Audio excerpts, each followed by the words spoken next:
For inviting us here and letting me experience your beautiful garden. Oh, we're glad you could come, and hindi pa ito tapos kasi papakainin ko pa kayo ng organic food namin, Bicol Express, at saka sari-saring gulay nito na galing sa ating garden. Sige, excited na po na after nyo pitasin, kakainin na po natin. Opo, so, lulutuin muna. Mirisbiris takes pride in the variety of native and other plants in the garden, which include orchids, gingers, bromeliads, fragrant plants, palms, tropical fruits and vegetables, and also medicinal and culinary herbs. Here they serve freshly picked vegetables and herbs from their own organic garden to be cooked with skillful and loving hands. Ma'am Glenda, ito po yung iluluto niyo sa atin, ang inyong authentic and organic na Bicol Express. Okay, fire away! Actually, dalawang lulutuin natin ngayon, itong Bicol Express at saka yung sari-saring gulay. Ito munang unahin natin. Mga ingredients lang naman sa Bicol Express, ito siyempre sili is always, kasi sa Bicol always gata and sili, yun bang pinaka-feature ng Bicol cooking. So we'll start with this, and I'm going to use pork also. Sometimes you can also use chicken or other kinds of meat. So una muna, yung gata, niluluto muna. So you already have ingredients na bawang, sibuyas, tinadtad na namin, and it's cooking over here na. So the Bicolano taste is yung medyo sanay sa anghang yan. Anghang and gata nga. Usually, you cook the coconut milk first. Okay, so since this is already cooked, lalagyan natin ito. Ano po yan? This is actually, we call this balaw. This is fermented shrimp. Actually, isasabay ko na yung sili because this cooks very fast. Madali lang itong lutuin. Ang pinakamatagal ditong lutuin, yung pork mo. So usually, ginagawa namin, pre-cook na namin. Sa Bicol ba meron bang siyang the land of something, the land of the sili? Yun nga, dahil nga sa sili. Right. So we'll just let it cook there, and then we're going to cook the sari-saring gulay. So you have the gata again, and then put all your ingredients: garlic, sibuyas, and laya. That one doesn't have laya. And the secret to this is you keep on stirring this.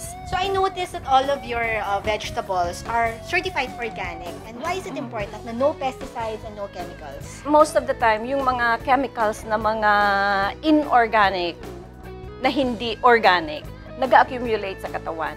May mga residue din siya na natatambak sa ating katawan.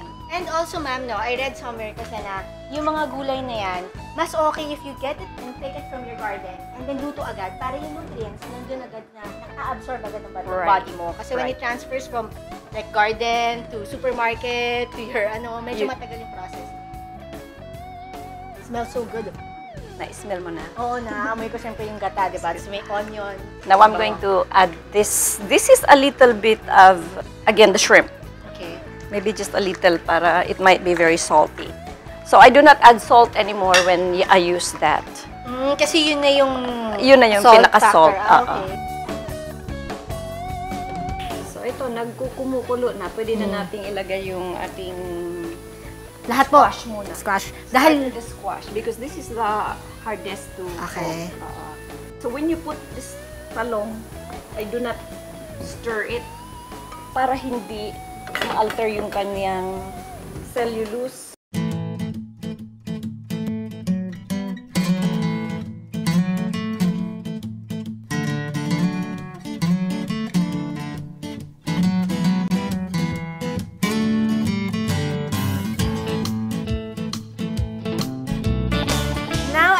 Excited to try the authentic and organic Bicolano dishes that Ma'am Glenda prepared for us. Hello, ma'am! Ito na yung ating Bicol Express.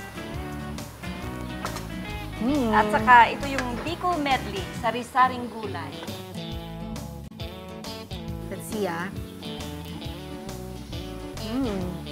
actually, ang anghang niya, siguro from 1 to 10, mga 4 or 5 lang. Hindi siya ganun kataas yung anghang level. And ito, pwede mo naman siya i-adjust based on your tolerance, diba? Sarap. Next, let's move to the sari-saring gulay. Ano kaya lasa ng lahat ng mga gulay na yun na pinagsama-sama, no? Very fresh. At saka yung softness and tenderness ng squash, tama lang. Di ba kanina we were afraid na baka sobrang lambot or baka matigas, pero ngayon tama lang po. Approve po, ma'am. Thank you so much. Sarap pa. And mamaya babalikan ko to, pero right now, can I try your tea? Sure.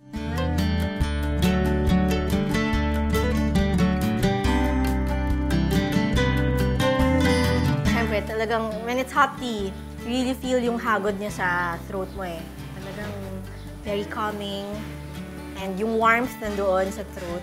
It's very serene. And especially with this view, ang sarap talaga kumain na healthy, uminom ng hot tea, and just enjoy the view and feel at peace with your life. Di ba? Talagang mapapaisip ka eh.